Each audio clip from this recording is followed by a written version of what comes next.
एक धेनुकासुर नाम का एक असुर रहता है वृंदावन में। ये धेनुकासुर जो है ये गधे के रूप में था। भगवान को जब ये बात पता चली, ग्वाल बालों ने आकर के कही, बोले लाला एक धेनुकासुर नाम का एक दैत्य रहता है, वो अपने बगीचे में खेलने नहीं जाता, उसके बगीचे के आसपास यदि कोई पहुंच जाए तो वो मारने आ जाता है, तू वाको वध कर दे। लेकिन ठाकुर जी के मन में कोई और लीला चल रही है। लाल जी कह रहे हैं धेनुकासुर का वध मेरे हाथों होना जरूरी नहीं है, मेरे हाथों यमुना को अपवित्र करने वाला विषैला जो नाग है कालिया, उसका वध होना बहुत जरूरी। और कालिया के वध के लिए दाऊ दादा का हमारे साथ में वन ना जाना बहुत जरूरी है। क्यों? बोले बलराम जी कौन है? शेषावतार, शेष नाग ही तो हैं। और बोले नाग के सामने दूसरे नाग को मारेंगे, उसको देखने में अच्छा थोड़ी लगेगा। वो कितने भी हमारे बड़े भैया हों, लेकिन अपनी जात का पक्ष तो लेंगे, अपनी प्रजाति का पक्ष तो लेंगे। ऐसी कोई लीला की जाए कि दाऊ दादा हमारे साथ एक दिन वन जाने से चूकें और हम कालिया नाग को मारें। अच्छा ठाकुर जी ये लीला क्यों कर रहे हैं? बहुत ध्यान से सुनना। बदला लेना चाह रहे हैं बलराम जी से। बड़े भैया और छोटे भैया, दो भाई जिस घर में होते हैं उनको पता होगा,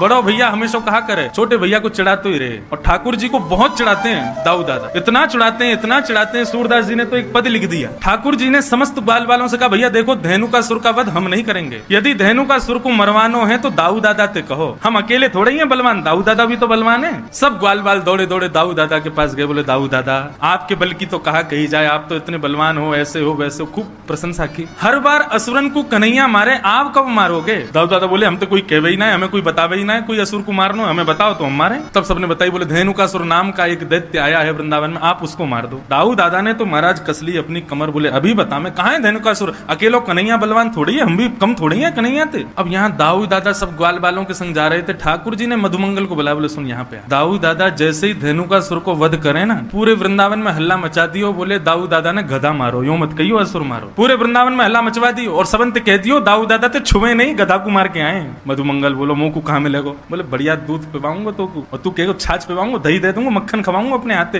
तू मेरे बस इतना काम कर दे। मधुमंगल बोलो ठीक है कर दूंगा। अब महाराज दाऊ दादा धेनुकासुर को मारने के लिए गए। साधारण गधा नहीं था, विशाल विकराल गधा, एक पूरा वन उसके वश में था, आज भी वो वन है। जैसे ही दाऊ दादा को धेनुकासुर ने देखा, दूर से ही महाराज दुलत्ती उठाता हुआ धेनुकासुर आया। दाऊ दादा ने दांव पेच खेला, उसके भीतर नीचे से जाकर के उसके दो टांगों को पकड़ के आसमान में 4-5 बार घुमा घुमा के एक वृक्ष के पास जाकर के फेंक दिया। वृक्ष से टकरा करके धेनुकासुर का वध हो गया। अब दाऊ दादा सोच रहे हैं लाला हमारो इतने सारे राक्षसन को मारे, सब लोग याकू कंधा पे उठा करके सब नाचे गावे धूम मचावे, पूरे ब्रजमंडल में पुष्प वर्षण होवे, गोपी अटारीन ते फूल वर्षा में सब स्वागत करें लाला को, आज वैसे ही स्वागत मेरो होवेगो। श्रीदामा आदि सब सखाओं से ठाकुर जी ने कही तुम लोग खूब जय जयकार करते हैं इनकी, और मधुमंगल से कही तू पहले भाज के सबन को बता दियो गधा को मार के आ रहे हैं। अब तो श्रीदामा तन सुखा मन सुखा धन सुखा सबरे ठाकुर जी के सखा दाऊ दादा की खूब प्रशंसा कर रहे हैं। जय हो दाऊ दादा की जय हो, बलभद्र भैया की जय हो, शंकरषण भैया की जय हो, खूब प्रशंसा कर रहे हैं। दाऊ दादा कह रहे हैं अब वृंदावन आवे वारो है, समस्त गोपियां छत पे खड़े है के पुष्प बरसाएंगी, यशोदा मैया मेरी आरती उतारेगी, रोहिणी मुंह को हृदय से लगावेगी,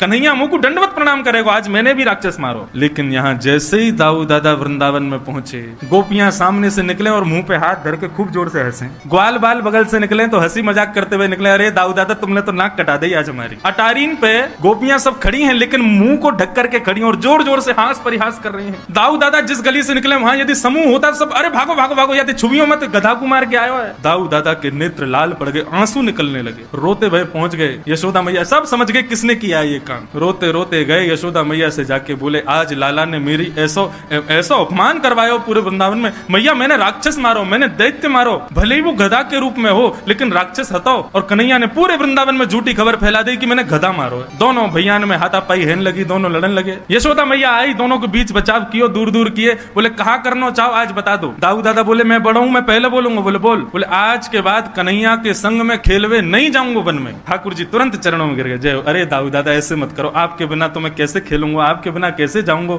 आपके बिना मेरा मन कैसे लगेगा, मेरा ख्याल कौन रखेगा, मुकुमा वन में भोजन कौन करावेगा। दाऊ दादा बोले अब तो को पता चलेगी, अब अकेलो जा, मैं ना जाऊंगा तेरे संग, मैं अपनी दूसरी मित्र मंडली बनाऊंगा, वाके संग रहूंगा, तू अपनी मित्र मंडली के संग जा। ठाकुर जी झूठे आंसू बहाने लगे। दाऊ दादा कह रहे हैं 2-4 दिन थोड़ा सा रूठेगा फिर मना लूंगा। ठाकुर जी लेकिन अंदर ही अंदर प्रसन्न हो रहे हैं, वाह भाई बहुत बढ़िया, अब कम से कम ये दूर तो रहेंगे, एक आध दिन में ही हम काम कर देंगे, कालिया नाग का वध करना है इनके बिना कर। ठाकुर जी बहुत चिंतित हैं कालिया नाग को लेकर। भगवान को 2-4 बार खबर मिली कि कुछ गाय यमुना का जल पीने के लिए जाती हैं और वहां यमुना जल पीते ही मूर्छित हो जाती हैं। आज प्रातः काल का सूर्य उदय हुआ, अपनी समस्त ग्रहचर्याओं को निवृत्त होकर के ठाकुर जी अपने समस्त ग्वाल मंडली के साथ में कंडुक क्रीड़ा करने के लिए यमुना पुलिन पर जाने लगे। आज ठाकुर जी उस दिशा में जा रहे हैं जहां आज तक कभी नहीं गए। मधुमंगल, श्रीदामा आदि सब ठाकुर जी को रोक रहे हैं। बलराम जी होते हैं तो बलराम जी जो कहते हैं ठाकुर जी को करना पड़ता है, लेकिन आज रोकने वाला कोई नहीं। श्रीदामा कहते हैं लाला आज हम दूसरी तरफ क्यों जा रहे हैं? बोले आज हम यहीं खेलेंगे, वहां खेलते खेलते हार गए। सब ग्वाल बाल कहते हुए जा रहे हैं लाला यहाँ मत जा, हमने सुनी है यहाँ पे कोई कालिया नाग रहे और वाक्य कारण गैया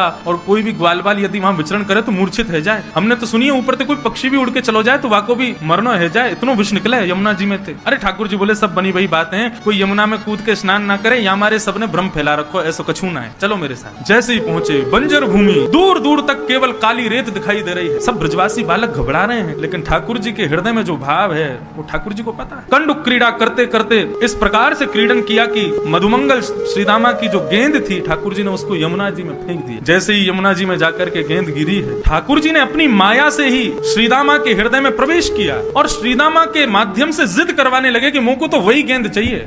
नहीं तो क्रीड़ा करते करते कितनी गेंद खोती हैं, कभी श्रीदामा मधुमंगल क्रोधित नहीं होते, कुंपित नहीं होते, लेकिन आज श्रीदामा जिद कर रहा है मुझको वही गेंद चाहिए। बाकी के सब सखा मंडली के सब श्रीदामा से कह रहे हैं अरे ठीक है लाला दूसरी गेंद आ जाएगी, ऐसे तो जाती रहे, तू आज इतना गुस्सा क्यों है रो? श्रीदामा बोला सब शांत है जाओ, कन्हैया मुझको वही गेंद चाहिए लेके आ। ठाकुर जी बोले यहाँ में कालिया नाग रहे, श्रीदामा देख ले कूद जाऊंगा मैं। बोलो मुझको कछु ना पता कैसे भी करके लेके आ। ठाकुर जी बोले मुझको चुनौती मत दे, मैं कूद जाऊंगा। सब ग्वाल बाल वहां श्रीदामा और ठाकुर जी के बीच के जो वाद संवाद है, युद्ध है, उसको शांत करने की कोशिश कर रहे हैं, लेकिन इतने में ही ठाकुर जी ने अपनी काली कमली को कसा और एक मल्ल की तरह, एक पहलवान की तरह ठाकुर जी कहते हैं आज या कालिया नाग को ही देखूंगा। कदम पर जैसे ही चढ़े श्रीदामा को स्मृति आई कि ये क्या हो रहा है, लाला तू कदम पे काई को चढ़ो? बोले तेने कही ना तुमको गेंद चाहिए, मैं गेंद लेके आऊंगा। अब तो श्रीदामा कहने लगा, बोले नहीं नहीं लाला यहाँ मत कूदियो, तू वापस आ जा। इतना कहना ही हुआ कि ठाकुर जी ने कदम के डाल से एक छलांग मारी और सीधे काली देह में प्रवेश कर गए। काली देह में भीतर प्रविष्ट हो गए ठाकुर जी। सब ग्वाल बाल त्राहिमाम चिल्लाते हुए दौड़े वहां से बन की वृंदावन की ओर। सब ब्रजवनिताओं को बुलाने के लिए, ब्रजवासियों को बुलाने के लिए सब दौड़े। यहाँ काली देह में जैसे ही ठाकुर जी ने प्रवेश किया, प्रवेश करते ही कालिया नाग सो रहा है और कालिया नाग की नाग पत्नियों ने ठाकुर जी का दर्शन किया। नाग पत्नियां मन में विचार कर रही हैं ये कौन आया यमुना जल में? बोले प्रेक्षणीय है कोई, मतलब उससे नजर हटा नहीं पा रही है। इतना सुंदर सुकुमार, एक छोटा सा कुमार बालक है। ऐसे सुंदर सुकुमार ठाकुर जी को देख करके नाग पत्नियां मोहित हो गई। तभी ठाकुर जी भीतर प्रवेश करते हैं और नीचे देखते हैं कि कालिया नाग सोया हुआ है। वेग से जाते हैं ठाकुर जी और उसके सोए हुए फण के ऊपर अपना पाद प्रहार करते हैं और उस प्रहार से कालिया नाग विशाल रूप धारण करके ठाकुर जी के सामने खड़ा हो जाता है। विशाल विकराल कालिया नाग ठाकुर जी के सामने खड़ा हो गया। जैसे ही ठाकुर जी को देखा, कुछ सोचता तो बाद में सबसे पहले फण मारा। जैसे ही फण मारने के लिए आगे बढ़ा, ठाकुर जी 2 कदम पीछे को हट गए। जैसे ही पीछे हटे तो फण जाकर के ठाकुर जी के चरण के अंगुष्ठ के अग्रभाग में लगा। पीछे हट गए ठाकुर जी। जैसे ही नीचे फण मारा तो फण नीचे जमीन में लगा, उससे और ज्यादा लग गई कालिया नाग के, तो और कुंपित हो गया, क्रोधित हो गया। सब दौड़े दौड़े आए। जैसे ही पूरे वृंदावन में पता चला कि ठाकुर जी काली देह में कूद गए हैं, छोटे छोटे बालक, बड़ी वृद्ध माताएं, युवती, गोपियां सब दौड़े हैं यमुना पुलिन की ओर। और ऐसा वर्णन करते हैं कि दौड़ करके वहां खड़े होकर देख नहीं रहे, सब दौड़ करके काली देह में कूदने को ही तत्पर हो रहे हैं। इतने में ही बलराम जी पहुंचे और बलराम जी ने जाकर के काली देह के किनारे पर समस्त गोपांगनाओं को, समस्त ब्रजवासियों के चरणों में प्रणाम करके सबको रोका। जैसे ही कालिया नाग ने अपने फन उठा करके ठाकुर जी की ओर अपने फन को झुकाया और जैसे ही डसने को आगे बढ़ने लगा, बलराम जी ने ऊपर से ही ठाकुर जी को देख लो, कन्हैया इतनी प्रतीक्षा किस बात की कर रहे हो? अरे इस काली नाग को मजा क्यों नहीं चका देते? जब बलराम जी ने ये आश्वासन दे दिया कि हमको कोई दिक्कत नहीं है, तुम कर लो जो करना है, ठाकुर जी ने तुरंत अपना वेग से शरीर फुलाना शुरू किया। कालिया नाग की नस नस ढीली हो गई। कालिया नाग को लगा यदि अभी मैंने इस बालक को नहीं छोड़ा तो पूरा शरीर फट जाएगा मेरा। तुरंत अपने शरीर को ढीला कर दिया कालिया नाग ने। 101 फण है उसके, अपने प्रत्येक फण से जीव को बाहर निकालता है ठाकुर जी का। ठाकुर जी को दसने के लिए ठाकुर जी ने उसकी जितनी जीव बाहर आ रही थी समस्त जिह्वाओं को एक साथ पकड़ा और पकड़ करके जिस प्रकार रथ हाँकता है कोई घोड़ों के पीछे खड़ा होकर,